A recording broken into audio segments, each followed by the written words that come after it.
শাইখ আহমেদ মুসা জিবরিলের তাওহীদ সিরিজের Bangla audio lecture series পরিবেশিত হচ্ছে মুবাশশিরিন মিডিয়ার সৌজন্যে। আসসালামু আলাইকুম ওয়া রাহমাতুল্লাহি ওয়া বারাকাতুহু। আলহামদুলিল্লাহ ওয়াসসালাতু ওয়াসসালামু আলা রাসূলিল্লাহ ওয়া আলা আলিহি ওয়া আসহাবিহি ওয়া সাল্লামা তাসলিমান কাসীরান কাসীরা। আম্মা বা'দ। গত পর্বে আমরা উসুল আস-সালাসার প্রথম বাক্যের প্রথম শব্দ ইলাম সম্পর্কে জেনেছি। এই পর্বে আমরা ইনশাআল্লাহ আলোচনা করব এই বাক্যের পরের শব্দটি অর্থাৎ রাহিমাকাল্লাহ সম্পর্কে। রাহিমাকাল্লাহ, মহান আল্লাহ আপনার উপর রহমত বর্ষণ করুন। উসুল আস-সালাসার লেখক ইলাম রাহিমাকাল্লাহ বাক্যের দ্বিতীয় শব্দ রাহিমাকাল্লাহ দ্বারা বোঝাচ্ছেন মহান আল্লাহ আপনার উপর রহমত বর্ষণ করুন, যাতে করে আপনি অর্জন করতে পারেন যা আপনি খুঁজছেন। মহান আল্লাহ আপনাকে রহমত দান করুন, যা কিছু আপনার জন্য ভালো তা অর্জন করার এবং যা কিছু ক্ষতিকর তা থেকে দূরে থাকার। এই হলো রাহিমাকাল্লাহর অর্থ। রাহিমাকাল্লাহ দ্বারা বোঝানো হয় মহান আল্লাহ যেন আপনার অতীতকে ক্ষমা করে দেন এবং ভবিষ্যতে আপনাকে হিদায়াত ও হেফাজত করেন। এ সব কিছুই রাহিমাকাল্লাহ অর্থের অন্তর্ভুক্ত। যদি আপনি রাহিমাকাল্লাহ ও গাফারালাক একত্রিত করেন তাহলে প্রতিটির আলাদা অর্থ থাকবে।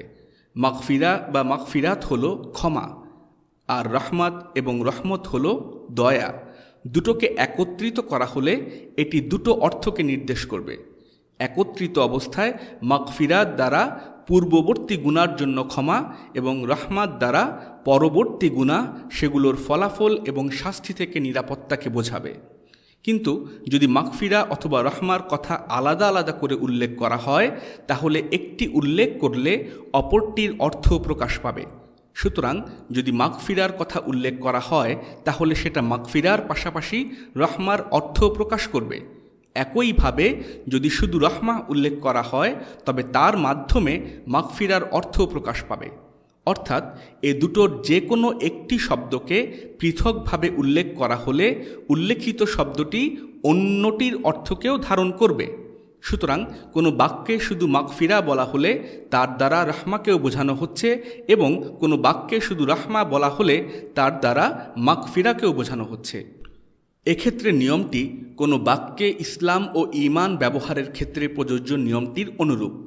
ইসলামের তিনটি পর্যায় আছে: ইসলাম, ঈমান এবং ইহসান। আল্লাহ সুবহানাহু ওয়া তাআলা কুরআনে সূরা আলী ইমরানের 19 নম্বর আয়াতে বলেছেন, ইন্নাদ-দীনা ইনদাল্লাহিল ইসলাম, নিশ্চয়ই আল্লাহর কাছে একমাত্র গ্রহণযোগ্য দিন হল ইসলাম। এখানে শুধু ইসলামের কথা বলা হয়েছে, ঈমানের উল্লেখ ছাড়াই। সুতরাং এখানে ইসলাম শব্দটি দ্বারা ঈমান ও ইহসানের অর্থ প্রকাশ পাচ্ছে। যখন কোনো বাক্যে এভাবে শুধু ইসলাম ব্যবহৃত হয় তখন তার মধ্যে ঈমান অর্থটিও অন্তর্ভুক্ত থাকে। আবার অন্য একটি আয়াতে শুধু ঈমানের কথা বলা হয়েছে। ক্বালাতিল আ'রাবু আমান্না, বেদুইনরা বলে আমরা ঈমান আনলাম। সূরা আল হুজুরাত আয়াত 14। যেহেতু এখানে শুধু ঈমান শব্দটি উল্লেখ করা হয়েছে তাই এখানে ঈমান শব্দটির মধ্যে ইসলাম এবং ইহসানের অর্থটিও অন্তর্ভুক্ত আছে। যখন কোনো বাক্যে ইসলাম ও ঈমান একসাথে ব্যবহৃত হয় তখন তারা ভিন্ন অর্থ প্রকাশ করে। যদি কোনো বাক্যে কেবল একটিকে উল্লেখ করা হয় তাহলে উল্লেখিত শব্দটি অন্যটির অর্থকেও ধারণ করে। ঠিক একই নিয়ম মাগফিরা ও রহমার ক্ষেত্রে প্রযোজ্য। আশা করি বিষয়টি আপনারা বুঝতে পারছেন। এখন একটি প্রশ্ন নিয়ে আলোচনা করা যাক। আপনি কি একজন অমুসলিমকে উদ্দেশ্য করে রাহিমাকাল্লাহ বলতে পারবেন? লেখক এখানে রাহিমাকাল্লাহ বলেছেন কারণ তিনি শেখানোর চেষ্টা করছেন। যখন আপনি কোনো কাফিরকে, সেটা হতে পারে কোনো কাফির আত্মীয় অথবা যে কোনো কাফির, যখন আপনি কোনো কাফিরকে ইসলামের দিকে আহ্বান করবেন তখন আপনি কি তাকে উদ্দেশ্য করে বলতে পারবেন মহান আল্লাহ আপনার উপর রহমত বর্ষণ করুন? আমি ব্যাপারটা স্পষ্ট করে বলছি। প্রথম পয়েন্ট হলো, এ ব্যাপারে আলিমদের মধ্যে কোনোই দ্বিমত নেই যে কাফির অবস্থায় মারা যাওয়া ব্যক্তির জন্য দোয়া করা যাবে না। আপনি এমন ব্যক্তির জন্য দোয়া করতে পারবেন না, আপনি বলতে পারবেন না যে আল্লাহ তার উপর রহমত করুন। আল মাজমুর 5ম খণ্ডে ইমাম আন-নাওয়ী বলেছেন এ ব্যাপারে ইজমা আছে, অর্থাৎ এ ব্যাপারে ঐক্যমত আছে। আল ফাতওয়ার 12তম খণ্ডে ইবনু তাইমিয়া রাহমাহুল্লাহ বলেছেন, এ বিষয়ে ইজমা আছে যে মৃত কাফিরের জন্য দোয়া করা নিষিদ্ধ। তবে জীবিত কাফিরদের বেলায় কিছু কথা উল্লেখ করা প্রয়োজন। আমি বিষয়টি পরিষ্কার করছি। কোনো মডার্নিস্ট কিংবা জাহিল যখন পূর্ববর্তীদের বইয়ে লেখা কিছু মন্তব্য দেখে, তারা বলা শুরু করে, দেখো অমুক অমুক আলিম বলেছেন যে মৃত কাফিরদের জন্য রহমতের দোয়া করা জায়েজ। আর যে হারে তাদের অবনতি হচ্ছে, তারা হয়তো জীবিত কোনো কাফিরের ক্ষেত্রেও একই কথা চালিয়ে দিতে পারে। আর এই জন্যই আলিমদের কাছ থেকে, শয়ুখদের কাছ থেকে ইলম শেখা উচিত। যেমন অনেক সময় আপনি কিছু বইতে মাকরুহ শব্দটি দেখবেন। মাকরুহ অর্থ অপছন্দনীয়। অনেক শাইখ, অনেক আলিম যেসব বস্তু বা কাজের ব্যাপারে মাকরুহ উল্লেখ করেছেন, সেগুলো হারাম হিসেবে গণ্য করতেন। অর্থাৎ তারা মাকরুহ শব্দটি ব্যবহার করেছেন এবং এর দ্বারা হারাম বুঝিয়েছেন। যেসব আলিম এই নীতিটি গ্রহণ করেছেন, তাদের বই পড়ার সময় যদি এই ব্যাপারটি আপনাকে জানিয়ে না দেয়া হয়, তাহলে আপনি নিজে থেকে কিভাবে জানবেন? আপনি বই পড়তে গিয়ে দেখলেন লেখা আছে জিনা ব্যভিচার অপছন্দনীয় বা মাকরুহ, মদ হলো মাকরুহ। আপনার অবস্থা কি হবে? যদি আপনি শেকড় সম্পর্কে অজ্ঞ হন, যদি সেই শাইখের লেখার ধাঁচের সাথে আপনার পরিচয় না থাকে, অর্থাৎ ওই শাইখ মাকরুহ বা অপছন্দনীয় শব্দের মাধ্যমে হারাম অর্থ ব্যবহার করেছেন, এই নীতি সম্পর্কে না জানলে আপনি ব্যাপারটি সঠিকভাবে বুঝতে পারবেন না। একটি ব্যাপার নিশ্চিত, যখন আপনি কাফিরদের জন্য রহমতের দোয়া করছেন, তখন এটাকে এভাবে বুঝতে হবে যে এক্ষেত্রে রহমা অর্থ হল মহান আল্লাহ যেন তাকে হিদায়াত করেন, আল্লাহ যেন তাকে পথ দেখান। ফতহুল বারির 11তম খণ্ডে আল হাফিজ ইবনু হাজার আল আসকালানী রাহমাহুল্লাহ এটা উল্লেখ করেছেন। আমি এখানে ইবনে হাজার আল আসকালানীর উল্লেখ করা সারমর্মের কথা বলছি এবং এ ব্যাপারে এটাই শ্রেষ্ঠ সারমর্ম। তিনি তার সারমর্মে বলেছেন, আপনি একজন কাফিরের হিদায়াতের জন্য দোয়া করতে পারেন, আর যদি আপনি তার জন্য রহমতের দোয়া করেন, তবে অবশ্যই আপনার দোয়ার পিছনে নিয়ত থাকতে হবে যে এক্ষেত্রে রহমত অর্থ হিদায়াত। সুতরাং যদি আপনি কোনো জীবিত কাফিরকে উদ্দেশ্য করে রাহিমাকাল্লাহ বলেন, তাহলে আপনার নিশ্চিত হতে হবে যে তা শতভাগ এই নিয়তেই হতে হবে যে আল্লাহ তার উপর হিদায়াতের রহমত করুন। এছাড়া অন্য কোনো অর্থে, অন্য কোনো নিয়তে কোনো জীবিত কাফিরকে উদ্দেশ্য করে রাহিমাকাল্লাহ, মহান আল্লাহ আপনার উপর রহমত করুন, এ কথা বলা যাবে না। তবে উত্তম হল সরাসরি ও স্পষ্টভাবে এমনভাবে বলা যে আল্লাহ তাকে অথবা তাদেরকে হিদায়াত দান করুক। তবুও যদি আপনি এক্ষেত্রে অনুত্তম অবস্থান গ্রহণ করেন, দোয়াতে রাহমা শব্দটি ব্যবহার করতে চান, তাহলে অবশ্যই আপনাকে এই নিয়তেই করতে হবে যে এখানে রাহমা অর্থ হল হিদায়াত। সহিহ বুখারীর একটি হাদিসে রাসূলুল্লাহ সাল্লাল্লাহু আলাইহি ওয়াসাল্লাম বলেছেন, আল্লাহুম্মাগফির লিকওমি ফাইন্নাহুম লা ইয়ালামুন। হে আল্লাহ, আপনি আমার কওমকে ক্ষমা করে দেন, কারণ তারা জানে না, তারা অজ্ঞ। সহিহ বুখারীর ব্যাখ্যা গ্রন্থ উমদাতুল কারিতে বদরুদ্দিন আল আইনি রাহিমাহুল্লাহ রাসূলুল্লাহ সাল্লাল্লাহু আলাইহি ওয়াসাল্লামের এ হাদিসটির ব্যাপারে বলেছেন, যখন তার কওম কাফির ছিল, তার ক্ষতি করছিল এবং তার উপর অত্যাচার চালাচ্ছিল, তখন নবী মুহাম্মদ সাল্লাল্লাহু আলাইহি ওয়াসাল্লাম তাদের জন্য আল্লাহর কাছে দোয়া করেছিলেন, আল্লাহ যেন তাদের ক্ষমা করে দেন। বদরুদ্দিন আল আইনি রাহিমাহুল্লাহ বলেছেন, এক্ষেত্রে এ দুআর অর্থ হল মহান আল্লাহ যেন তাদেরকে ইসলামে প্রবেশের হিদায়াত দেন, যাতে করে তারা ক্ষমা পায়। তাই আলিমরা ঠিক কী বোঝাচ্ছেন সেটা সঠিকভাবে অনুধাবন করা প্রয়োজন। এবার আসা যাক কেন লেখক শুরুতে ইলাম রাহিমাকাল্লাহ বলেছিলেন সে আলোচনায়। হিকমা ও গভীর জ্ঞান সম্পন্ন আলিমগণ এ ধরনের বক্তব্যের মাধ্যমেই বক্তব্য শুরু করতেন। এ কথার মাধ্যমে তিনি দোয়া করছেন ওই ব্যক্তির জন্য যে তার কথা শুনছে ও তার কাছ থেকে শিখছে, এবং যে ভবিষ্যতেও তার বই পড়তে পারে, তার জন্যও তিনি দোয়া করছেন। এখানে একটি অত্যন্ত গুরুত্বপূর্ণ শিক্ষা নিহিত আছে। মানুষের কাছে কোনো বার্তা দেয়া ও পৌঁছে দেওয়ার সময় দয়ালু ও সহানুভূতিশীল হওয়া আবশ্যক। যাদেরকে তিনি শিক্ষা দিচ্ছেন তাদের এটা বোঝানো অপরিহার্য যে তিনি তাদের জন্য আসলে হিদায়াত কামনা করছেন। দাওয়া করার সময় আপনার মানুষকে বোঝাতে হবে যে আপনি তাদেরকে অন্ধকার থেকে উজ্জ্বল আলোর দিকে নিয়ে যেতে চান। একজন দায়ী তার হাসির মাধ্যমে মন জয় করেন। এটা হলো অন্তরের চাবি। আপনার দাওয়ার মধ্যে রহমত থাকতে হবে। এটা হতে পারে হাসির মাধ্যমে অথবা প্রশংসার মাধ্যমে, কোনো শব্দের মাধ্যমে, কারো পিঠে হাত বুলিয়ে দেওয়ার মাধ্যমে। আজ অনেককে দেখলে মনে হয় দাঁত যেন আওরার অংশ। অনেকের আচরণ এমন যে দাঁত ঢেকে রাখা যেন পর্দার অংশ। কথাটা হাসির না, আসলেই কিছু মানুষ এমন। দাওয়া হয় হিকমা, ভদ্রতা ও নম্রতার মাধ্যমে। আপনি চাবি ছাড়া তো ঢুকতে পারবেন না।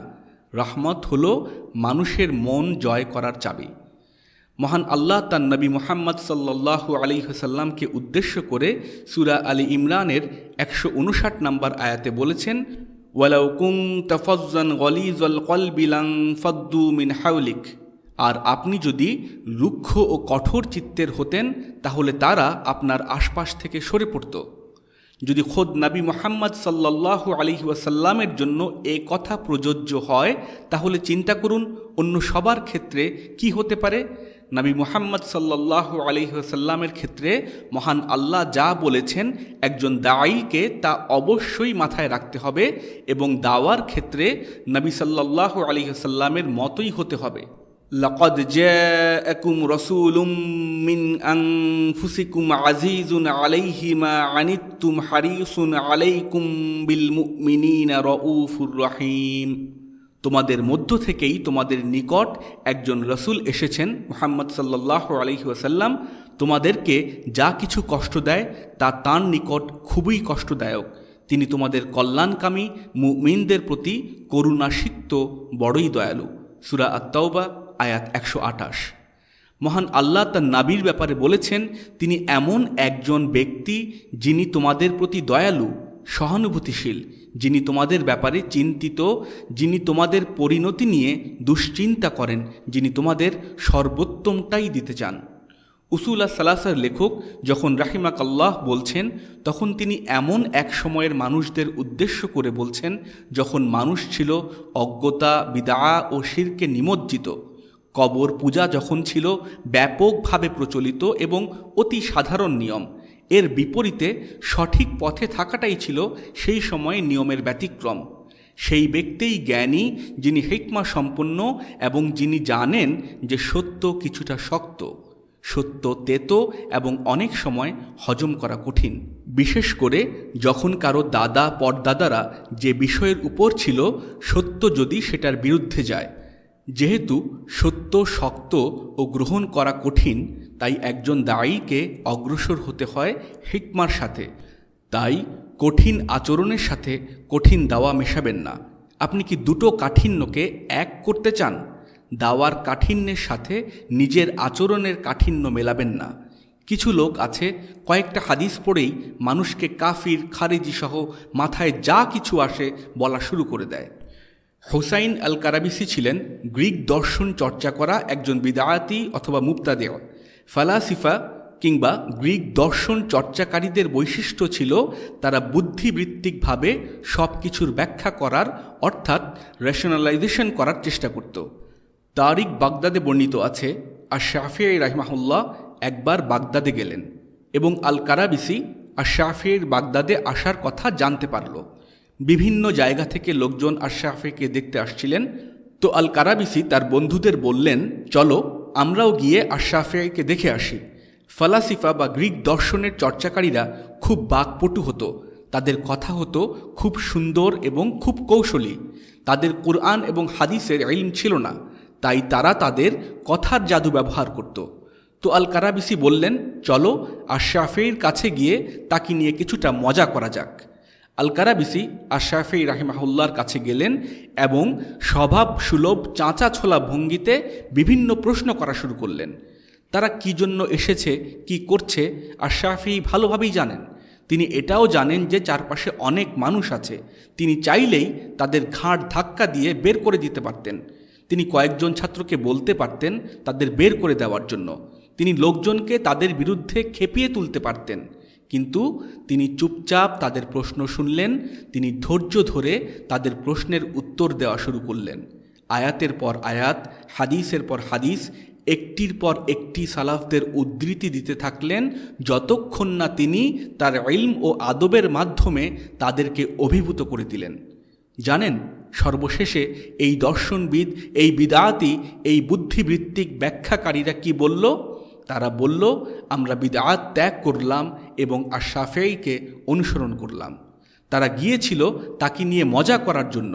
তিনি চাইলেই তাদেরকে নিয়ে যা ইচ্ছে তাই করতে পারতেন, কিন্তু তিনি ধৈর্য ধারণ করলেন এবং আল্লাহর তার মাধ্যমে এমন কিছু মানুষকে হিদায়াত দান করলেন যারা পরবর্তীতে সে সময়ের শ্রেষ্ঠ ইমামদের অন্তর্ভুক্ত হয়েছিল। রাহমতের ফলাফল দেখেছেন। আর শাফিঈর কাছে অন্তরের চাবি ছিল এবং বার্তা পৌঁছে দেওয়ার হিকমা ছিল। তাই আমি এর আগের ক্লাসগুলোতে এই আয়াতগুলো উল্লেখ করেছিলাম। ওয়ালুতান আতাইনাহু হুকমা ওয়া ইলমা, আমি লুতকে দিয়েছিলাম হিকমা ও জ্ঞান। সূরা আল আম্বিয়া আয়াত ৭৪। ওয়ালাম্মা বালাগা আশুদ্দাহু ওয়াস্তাওয়া আতাইনাহু হুকমা ওয়া ইলমা, যখন মূসা যৌবনে পদার্পণ করলেন এবং পরিণত বয়স্ক হয়ে গেলেন, তখন আমি তাকে হিকমা ও জ্ঞান দান করলাম। সূরা আল কসাস আয়াত ১৪। আর তাই ইলমের মতোই হিকমা থাকাও অপরিহার্য, আর এখানে সেটাই প্রকাশ পাচ্ছে। এই বাক্যে রাহিমাকাল্লাহ শব্দটির ব্যবহার হল মুহাম্মদ ইবনে আব্দুল ওয়াহাব রাহিমাহুল্লাহর হিকমার অংশ। এভাবেই মানুষের মন ও মস্তিষ্ককে আয়ত্তে আনা যায়। রাহিমাকাল্লাহ, যদি আপনি কারো সাথে দ্বিমত পোষণ করেন, তবুও তো তারা মুসলিম। আল্লাহ তাদের উপর রহমত বর্ষণ করুন। এ থেকে শিক্ষা গ্রহণ করুন এবং নিজেকে বিনীত করুন, নিজের ডানা তাদের প্রতি অবনত করুন। আপনি জানেন কি এখানে কোন ব্যক্তি রাহিমাকাল্লাহ বলছেন? জানেন কোন ব্যক্তি রহমতের জন্য দোয়া করছেন? এই মানুষটি দোয়া করছেন যার ব্যাপারে ২০০ বছরের বেশি সময় ধরে অপবাদ দেওয়া হয়েছে, কটু কথা বলা হয়েছে এবং তা আজও চলছে। কুরআন ও সুন্নাহর অনুসরণকে পুনরুজ্জীবিত করার কারণে যে ঝড় তার জীবদ্দশায় শুরু হয়েছিল, তার ধুলো আজও স্থির হয়নি। আজও মানুষ তার বিরুদ্ধে অপবাদ দিয়ে যাচ্ছে, তার ব্যাপারে কথা বলছে। এবার তাহলে চিন্তা করুন, আজও তার বিরুদ্ধে যে আক্রমণ চলছে সেগুলোর মাত্রা তার জীবদ্দশায় কীরকম ছিল। অথচ এত সব কিছুর পরেও তার বিরোধিতাকারীরা তার লেখা চিঠি ও লিফলেটগুলো পড়বে এটা জানার পরেও তিনি বলেছেন, রাহিমাকাল্লাহ, মহান আল্লাহ আপনার উপর রহমত বর্ষণ করুন। একজন দায়ীর মধ্যে সঠিক আদব ও মুখে হাসি থাকা প্রয়োজন। তার আচরণ এমন হওয়া উচিত যাতে করে তিনি মানুষের জন্য আনন্দের উৎস হন। তার সাথে কথা বলা, তার সাথে মত বিনিময় করা যেন মানুষের জন্য সহজ হয়। এমন ব্যক্তি প্রকৃত দায়ী এবং এগুলোই প্রকৃত দায়ীর বৈশিষ্ট্য। একটা হাসি হয়তো আপনার অন্তরকে আপনার বক্তব্যের প্রতি উন্মুক্ত করে দিবে। রাহিমাকাল্লাহ দ্বারা বোঝানো হচ্ছে, আমি আপনার কল্যাণের ব্যাপারে চিন্তিত এবং আমি চাই আপনারা এই বিষয়গুলো অবগত হন।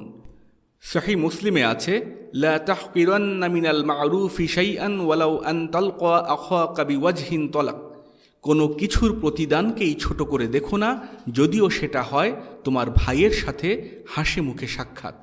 জারির ইবনে আবদুল্লাহ রাদিয়াল্লাহু তাআলা আনহু বলেছেন, এই বর্ণনা সহিহ আল বুখারী ও সহিহ মুসলিমে আছে, ওয়ালা রাআনি ইল্লা তাবাসসামা ফি ওয়াজহি, রাসূলুল্লাহ সাল্লাল্লাহু আলাইহি ওয়াসাল্লাম কখনো আমাকে দেখেছেন কিন্তু আমার মুখের দিকে তাকিয়ে হাসেননি, এমনটা হয়নি। এই ছিলেন নবী মুহাম্মদ সাল্লাল্লাহু আলাইহি ওয়াসাল্লাম, যার অনুসরণ আমাদের জন্য বাধ্যতামূলক করা হয়েছে। তিনি হাসি মুখে কথা বলুন কিংবা ভ্রুকুটির সাথে কথা বলুন, তার প্রতি যা নাজিল হয়েছে তা তিনি মিষ্টি ভাষায় প্রকাশ করুন কিংবা রুক্ষ ভাষায়, আমরা বাধ্য তার অনুসরণ করতে সাল্লাল্লাহু আলাইহি ওয়াসাল্লাম। আমার বা আপনার অনুসরণ কারো জন্য বাধ্যতামূলক করা হয়নি। তাই হিকমা ও উত্তম আচরণের সাথে এই দাওয়া পৌঁছে দিন, এমনভাবে যা অন্তরে স্বাচ্ছন্দ্য আনে ও কোমলতার পরিচয় দেয়। সুনান আত-তিরমিজিতে আছে, আব্দুল্লাহ ইবনুল হারিস রাদিয়াল্লাহু তাআলা আনহু বলেছেন, মা রাআইতু আহাদান আকসারা তাবাসসুমান মির রাসূলিল্লাহি সাল্লাল্লাহু আলাইহি ওয়াসাল্লাম। দেখুন, একজন সাহাবী বলছেন, আমি নবী মুহাম্মদ সাল্লাল্লাহু আলাইহি ওয়াসাল্লাম এর চেয়ে অধিক মুচকি হাসতে আর কাউকে দেখিনি। আপনারা চিন্তা করুন, যখন একজন মুসলিম হাসি মুখে তার ভাইকে অভ্যর্থনা জানায়, একজন মুসলিমা হাসি মুখে অথবা সদয় ভাষায় তার বোনকে অভ্যর্থনা জানায়, এগুলো অন্তর খোলার চাবি। পিঠে হাত বুলিয়ে দেয়া, একটি আলিঙ্গন, এসবই হলো অন্তর খোলার চাবি। সত্যিকারের মুচকি হাসি তাড়াতাড়ি আসে আর ধীরে ধীরে মিলিয়ে যায়, আর যেগুলো নকল সেগুলো আসতে অনেক সময় নেয়, কিন্তু মুহূর্তের মধ্যেই হারিয়ে যায়। মুনাফিকের একটি নিদর্শন ও বৈশিষ্ট্য হল মুমিনদের প্রতি তাদের ধারালো জিহ্বা এবং ভ্রুকুটি, আর কাফিরদের প্রতি ঠিক তার বিপরীত আচরণ। আল্লাহ সুবহানাহু ওয়া তাআলা কুরআনে সূরা আল আহজাবের 19 নম্বর আয়াতে বলেন, সালাকুকুম বিআলসিনাতিন হিদাদিন আশিহাতান আলাল খায়র। অতঃপর যখন বিপদ টলে যায় তখন তারা ধন সম্পদ লাভের আশায় তোমাদের সাথে বাকচাতুরিতে অবতীর্ণ হয়। মুনাফিকরা তাদের জিভে ধার দেয় আর তা মুমিনদের দিকে বাড়িয়ে দেয়। অন্যদিকে মুমিনরা মুহাম্মাদুর রাসূলুল্লাহ ওয়াল্লাযীনা মাআহু আশিদ্দাউ আলাল কুফফারি রুহামাউ বাইনাহুম।